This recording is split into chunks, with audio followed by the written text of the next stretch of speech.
विद्यार्थी मित्रांनो, नोंदणी व मुद्रांक विभागाचा अंतिम निकाल जाहीर झालेला आहे. या निकालाबद्दल डिटेल्समध्ये माहिती सांगणार आहे. अशाच प्रकारचे अपडेट सर्वात प्रथम बघत राहण्यासाठी आपला नोंदणी व मुद्रांक विभागाचा जो स्पेशल टेलिग्राम ग्रुप आहे नक्की जॉईन करा. लिंक तुम्हाला डिस्क्रिप्शनमध्ये देत आहे. तर विद्यार्थी मित्रांनो, मागील 15 ते 20 दिवसापूर्वी नोंदणी व मुद्रांक विभागाचा मार्क्स लिस्ट गुणवत्ता यादी प्रसिद्ध करण्यात आलेली होती आणि आता या ठिकाणी जो निकाल प्रसिद्ध करण्यात आलेला आहे तो कसा आहे आणि कोणत्या प्रकारचा आहे ते तुम्हाला सांगतो. ही जी संपूर्ण यादी जी आहे तुम्हाला या ठिकाणी ही यादी प्रसिद्ध करण्यात आलेली आहे निवड यादीची संपूर्ण जी तुम्हाला आपल्या जो स्पेशल टेलिग्राम ग्रुप आहे नोंदणी व मुद्रांक विभागाचा त्याच्यावरती बघायला भेटेल. तर निकाल कशा प्रकारे प्रसिद्ध करण्यात आलेला आहे तुम्ही इथे बघू शकता. सिरियल नंबर इथे दिलेले आहेत. त्याच्यानंतर यादी 1 2 3 जे आकडे आहेत ते दिलेले आहेत सिरियल नंबर नुसारच. पुन्हा या ठिकाणी सर्व ज्यांचे रोल नंबर आहेत ते या ठिकाणी स्पष्ट दिलेले आहेत. आता या ठिकाणी ही निवड यादी आडव्या पेजवरती प्रसिद्ध केले असल्यामुळे येथे तुम्हाला आडवं मी येथे दाखवत आहे.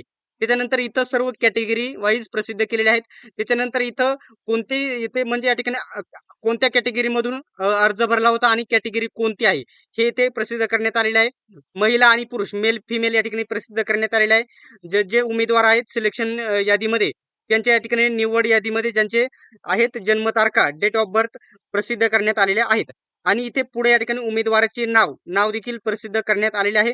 पुढे या ठिकाणी त्यांचे मार्क्स टोटल मार्क्स 200 पैकी बघू शकता इथे मार्क्स वगैरे 188 192 186 असे मार्क्स प्रसिद्ध करण्यात आलेले आहेत. त्याच्यानंतर NCL वगैरे नॉन क्रिमिनल वगैरे प्रसिद्ध करण्यात आलेले आहेत.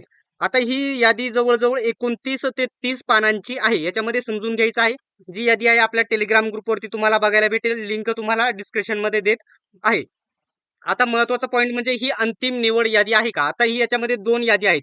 या ठिकाणी सिलेक्शन यादी आहेत आणि एक वेटिंग लिस्ट म्हणजे या ठिकाणी निवड यादी याच्यामध्ये आहे आणि प्रतीक्षा यादी देखील दोन्ही आहेत. परंतु या ठिकाणी कागदपत्र तपासणीच्या वेळेस कागदपत्र तपासणीच्या नंतर अंतिम निवड यादी प्रसिद्ध होईल हीच आहे. परंतु या ठिकाणी कागदपत्र पडताळणीमध्ये काही विद्यार्थी बाहेर पडतात त्याच्यामुळे हा या ठिकाणी बदल करण्यात आलेले आहे. अगोदर कागदपत्र तपासणी होईल आणि त्याच्यानंतर पुन्हा अंतिम निवड यादी लागेल. ठीक आहे. याच्याबद्दल कोणत्याही प्रकारचा जर डाऊट असेल तर कमेंट बॉक्समध्ये विचारू शकतात आणि संपूर्ण जी PDF आहे तुम्हाला आपला नोंदणी व मुद्रांक विभागाचा जो स्पेशल टेलिग्राम ग्रुप आहे त्याच्यावरती बघायला भेटेल. ठीक आहे. तर सर्वांनी व्हिडिओ शेवटपर्यंत बघितल्याबद्दल धन्यवाद. भेटूयात आपण नेक्स्ट व्हिडिओमध्ये.